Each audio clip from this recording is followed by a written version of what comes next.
ibabalik po natin ang libreng sakay. Uunahin po natin ang Metro Manila. Kasama po ang mga jeepneys. Hindi po katulad noon na nalimit lang sa carousel. Ngayon po, pati mga jeepneys, kasama po sa libreng sakay.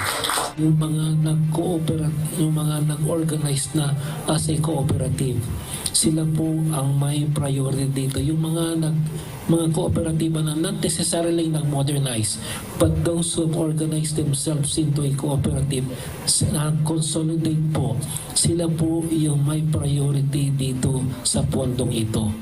Muling ibabalik ng Land Transportation, Franchising and Regulatory Board ang libreng sakay sa EDSA Bus Carousel, gayon din sa mga pampasaherong jeep na may consolidated franchise sa ilalim ng Service Contracting Program. Ayon sa ahensya, dito muna sa Metro Manila ipatutupad itong libreng sakay